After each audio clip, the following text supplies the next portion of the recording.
Kan? Sampai sekarang ikhwas sekalian, fatwa yang mengatakan bom bunuh diri boleh itu 1% dari ulama, 99 semua mengharamkan. Kalau Umar bin Khattab hidup sekarang ini, luar biasa ini. Nggak akan ada seorang muslim pun yang dicoreng kehormatannya. Nggak ada Quran dihina, nggak ada Nabi SAW dihina.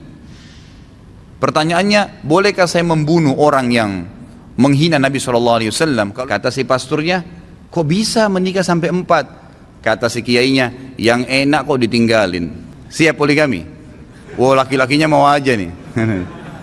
Akhwatnya belum siap ya? Nanti insya Allah ditambah ilmunya. Jadi, Ustadz, bagaimana pendapat Ustadz bila ada orang-orang Nasrani yang mengatakan Islam itu diekspansi dengan pertumpahan darah, dengan jihad? Dan bagaimana pendapat Ustadz juga dengan masalah poligami? Mereka menghardik masalah poligami. Itu subhanallah, saya bicara hampir 45 menit mungkin hanya menjawab pertanyaan ini. Kalau seandainya ada orang Nasrani, Yahudi, semua orang kafir yang mengatakan kepada anda Islam dikembangkan, diekspansi dengan pertumpahan darah, katakan iya. Memang iya. Karena banyak orang Islam, subhanallah, kayak orang yang ketakutan kalau dikatakan Islam itu disebarkan dengan pedang. Saya katakan ikhwas sekalian, memang Islam dikembangkan dengan pedang. Jihad itu dikumandangkan memang dari dulu. Ada pengembangan Islam dengan dakwah, ada pengembangan Islam dengan pedang. Nabi SAW menyerang Mekah itu dengan kekuatan memang. Sampai menaklukkan Mekah, akhirnya tersebar Islam di Mekah. Dan kalau tidak ada jihad pada saat itu, Mekah akan tetap jadi kota kafir. Jangan dilupakan sejarah itu. Bagaimana Umar bin Khattab radhiyallahu anhu menyebarkan pasukan 12.000 orang dipimpin oleh Sa'ad bin Abi Waqqas radhiyallahu anhu. Kemudian juga terjadi 2 perang besar di zaman Umar bin Khattab. Ada perang Yarmuk yang dipimpin Khalid bin Walid. 12.000 orang melawan 250.000 orang pasukan Romawi dan dimenangkan oleh kaum muslimin waktu itu. Sehingga mayoritas wilayah Romawi runtuh, wilayah Afrikanya dan wilayah negeri Syamnya. Kemudian pasukan yang kedua dikirim ke wilayah Qadisiyah. Qadisiyah melawan Persia. Ini 350.000 pasukan Persia dilawan dengan 12.000 pasukan muslim dan dua-duanya menang. Dengan ekspansi Islam seperti itu, jihad, mereka kalah orang-orang kafir ini. Akhirnya Islam tersebar di wilayah mereka. Tahukah anda 6 orang ulama hadis dari Bukhari, Muslim, Abu Daud, Tirmidzi, Ibnu Majah dan Nasai, semua ini orang dari Persia. 6-6-nya nih. Gara-gara Islam dulu diekspansi oleh Umar bin Khattab sampai ke sana, dan akhirnya mereka masuk Islam. Dari anak turunannya keluar ulama hadis yang kita pegangi banyak hadisnya. Itu awalnya dari jihad. Awalnya dari jihad. Banyak orang subhanallah menganggap takut kalau mengatakan Islam disebarkan dengan pertumpahan darah. Memang benar, tapi kita fair. Pada saat maju menawarkan peperangan, kita tawarkan Islam dulu. Tidak bisa Islam, tidak bisa orang jihad kalau tidak tawarkan nih, kecuali kalau kita diserang tiba-tiba. Kalau untuk ekspansi, syarat mutlak disepakati oleh jumhur ulama, harus tawarkan Islam dulu. Kalau mereka nolak baru jizyah, upeti. Kalau mereka nolak baru perang. Dan ini tanpa nunggu kita diserang. Memang ini ekspansi. Memang ekspansi Islam, disebarin Islam itu. Kalau mereka nolak terjadi peperangan. Ini memang peperangan. Kasus saya katakan Mekah misalnya. Kemudian waktu Nabi SAW menyerang Tabuk, perang Hunain. Waktu Nabi SAW melanjutkan menyerang wilayah-wilayah yang mendekati kota Taif. Dan banyak peperangan-peperangan yang lain. Nabi SAW ekspansi Islam. Abu Bakar mengutus untuk memerangi Aswadul Unsi, untuk memerangi juga ya, Musailam al-Kadzab di wilayah Yaman yang mengaku sebagai Nabi. Dihabiskan oleh Abu Bakar dengan peperangan memang. Sehingga habis fitnah itu, nggak ada fitnah lagi. Tapi kita fair, datang menawarkan Islam, nolak, baru kemudian kita bayar jizyah. Kalau nolak baru perang. Tapi orang-orang non muslim yang sekarang mengatakan Islam itu disebarkan dengan pedang, pertumpahan darah, mereka nggak fair sendiri. Amerika masuk ke Irak, apa alasannya? Masuk ke Irak ikhwas sekalian dan akhwat, alasannya Saddam Hussein itu zalim. Apa urusannya kau dengan Saddam Hussein? Di negaranya orang. Masuk dengan alasan itu, Saddam Hussein zalim agar seluruh umat Islam diam. Lalu dia masuk dengan leluasa menyerang, membunuh dan seterusnya. Dan berapa banyak juta barel yang dicuri tiap hari. Ya, minyak dari Irak itu dikirim ke Amerika waktu itu. Penjajahan modern di zaman sekarang. Orang semua diam, tidak dikatakan Amerika nyebarin dengan pertumpahan darah. Aneh sekali ini. Israel tiap hari membantai kaum muslimin.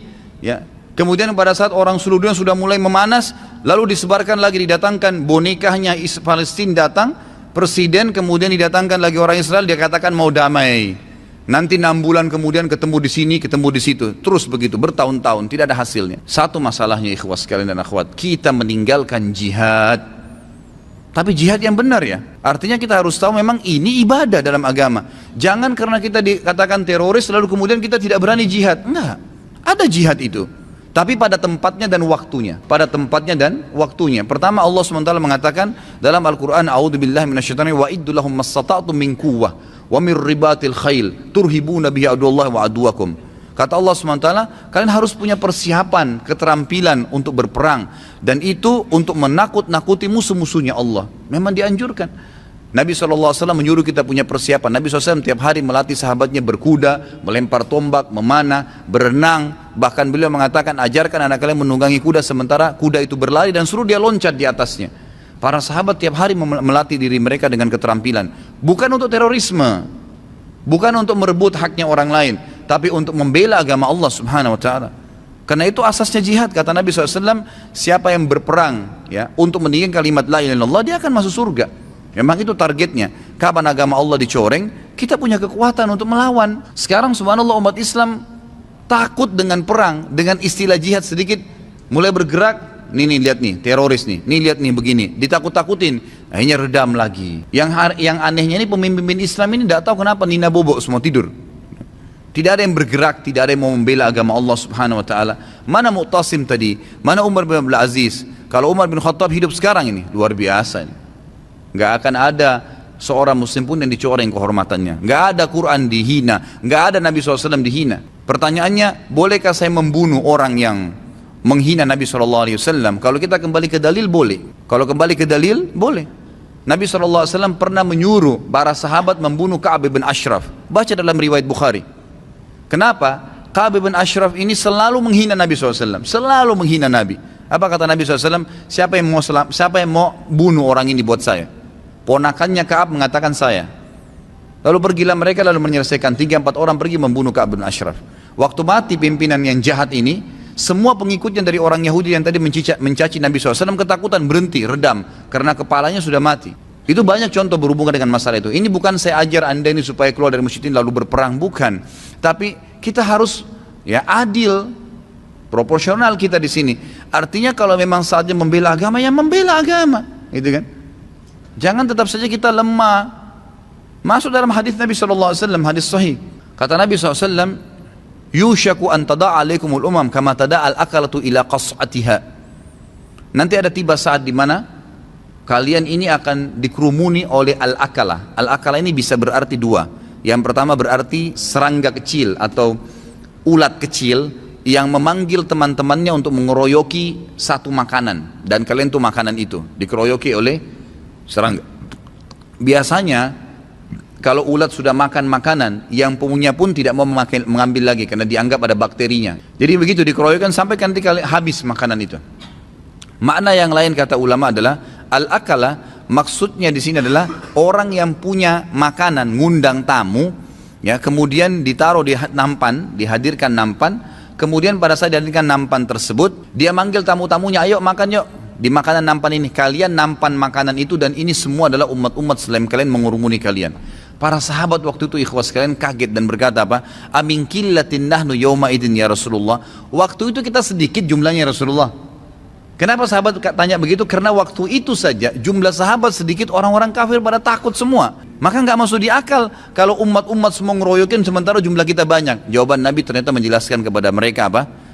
La bal antum kathir, tapi kalian banyak pada saat itu, bukan sedikit, banyak. Bahkan sebagian ulama hadis mengatakan perkataan Nabi SAW bal antum kathir artinya kalian lebih banyak daripada musuh kalian. Sekarang jumlah manusia 7,3 miliar, umat Islam itu kurang lebih 3 miliar, hampir 40% dari penduduk ini orang Islam. Apa kata Nabi SAW? Walakinnakum gutha'u ka gutha'is sayr, tapi kalian seperti buih di air, di lautan, dibawa oleh ombak. Busa-busanya tuh air, kalau air biasa bergaram seperti itu kalian, banyak tapi nggak ada gunanya, diombang-ambingkan sama ombak.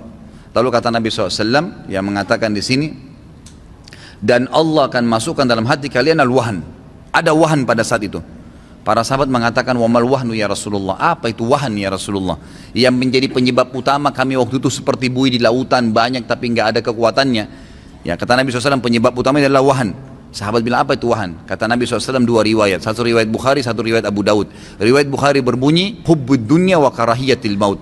Cinta dengan dunia, kalian betul-betul biar waktu sholat datang tetap bisnis, biar apapun pendapatan haram tetap didahulukan daripada yang halal. Pokoknya dunianya luar biasa, mendominasi, meninggalkan akhiratnya. Dan kalian takut dengan kematian.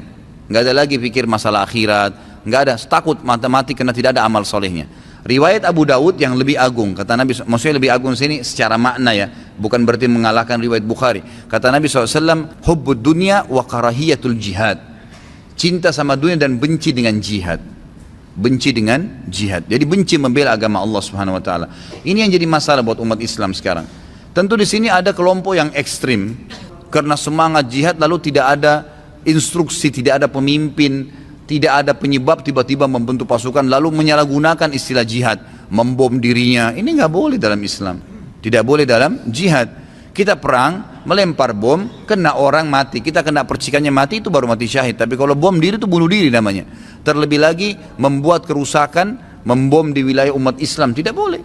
Bagaimana caranya dibom di Jakarta padahal pemimpin kita muslim, mayoritas muslim, masjid lagi ditakmirkan, gitu kan? Alasannya membunuh 2 orang turis. Apa gunanya membunuh 2 orang turis? Pergi ke Israel sana bunuh presidennya, itu baru jantan. Di sini diam-diam masuk bom dirinya. Siapa yang bilang jantan itu? Subhanallah. Lalu mengatasnamakan jihad. Dari mana jihad membunuh diri itu? Kalau dibunuh oleh musuh iya, betul, gitu kan? Sampai sekarang ikhwas sekalian, fatwa yang mengatakan bom bunuh diri boleh itu 1% dari ulama, 99 semua mengharamkan. Nggak boleh bom bunuh diri itu, biar di Palestina. Disuruh melawan, lawan silakan, mati, ya itu mati syahid. Tapi kalau bunuh dirinya, berarti dia bunuh diri dulu. Itu bukan mati syahid namanya. Nggak ada hubungannya bunuh diri dengan mati syahid. Ini harus difahamin. Jadi harus kita betul-betul pada tempatnya gitu kan. Tidak boleh juga kita terlalu lemah. Lalai betul-betul meninggalkan sama sekali. Artinya kita punya kesiapan, punya pemahaman ilmu. Kapan dibutuhkan kita akan siap untuk membela agama Allah Subhanahu wa taala. Jadi kalau ada orang mengatakan Islam dikembangkan dengan penuh darah, katakan iya dalam beberapa keadaan dan yang lainnya enggak. Karena yang kami junjung adalah kebenaran. Sama halnya tadi dengan masalah Islam mengatakan poligami. Emang kenapa dengan poligami? Apa masalahnya? Emang cuma orang Islam yang poligami? Orang non-Muslim juga banyak. Nabi-nabi sebelum kita, Nabi Bani Israel, Nabi Muhammad SAW punya 9 istri, Nabi Sulaiman punya 99 istri. Dalam hadis Bukhari, itu Nabi Sulaiman adalah nabinya Bani Israel, gitu kan? Keturunannya Nabi Yakub punya 2 orang istri, Nabi Ibrahim AS punya 2 orang istri, banyak nabi-nabi. Itu bukan aib, bukan satu kekurangan. Seorang laki-laki yang punya kapabilitas, punya kemampuan, kenapa dia tidak lakukan? Dan apakah kita mau mendustakan hadis Nabi SAW bahwasanya seorang laki-laki di surga minimal memiliki 2 orang istri dari bidadari? Emang itu ada poligami di surga ataupun di dunia? Apa yang aib? Kalau orang Muslim bilang kalian umat Islam mengatakan boleh poligami, ya memang begitu. Kalau kalian mengatakan monogami silahkan. Kalau kita tidak, yang mampu silakan poligami. Ada sebuah kisah, saya tidak tahu kebenarannya, tapi dinukil oleh salah seorang yang saya percaya. Dia bilang ada seorang kiai ketemu di pesawat dengan satu orang pastor, orang Indonesia, ngobrol di pesawat, lalu kemudian pasturnya minta dihidangkan khamr, minuman keras di pesawat. Waktu dihidangkan minuman kepada kiainya bilang, enggak, saya mau minum jus apel saja. Kata si pastor, kenapa enggak minum khamr, kenapa enggak minum bir ini, minuman keras ini, enak kok, nikmat ini. Kata si kiai, enggak boleh dalam agama saya. Baiklah, si pastor bilang, keras sekali agamamu ya, gitu. Masa minum gini aja enggak boleh, seteguk pun enggak boleh? Enggak boleh. Karena Nabi SAW mengatakan kalau diminum banyak memabukkan berarti sedikitnya haram, berarti enggak boleh. Baik, ngobrol, begitu turun di pesawat di bandara Jakarta, dijemputlah kiai ini dengan 4 orang perempuan masih muda-muda dipanggil abah gitu. Panggil 4 orang ini sambil salaman dengan si kiai. Pastor di sebelahnya, pastor bilang, oh Pak Kiai punya anak perempuan sudah besar-besar semua ya? Kata kiainya, bukan, ini 4 istri saya. Kata si pasturnya, kok bisa menikah sampai 4? Kata si kiainya, yang enak kok ditinggalin. Hah? Siap poligami? Oh laki-lakinya mau aja nih. Akhwatnya belum siap ya? nanti insya Allah ditambah ilmunya. Jadi kalau ada hukum Allah yang belum kita siap melakukannya karena kita dangkal ilmunya, pelajari ilmunya dan terima, mestinya begitu. Jangan malah kita musuhin hukum Allah SWT, apalagi terbawa dengan virus-virus orang-orang non muslim ini.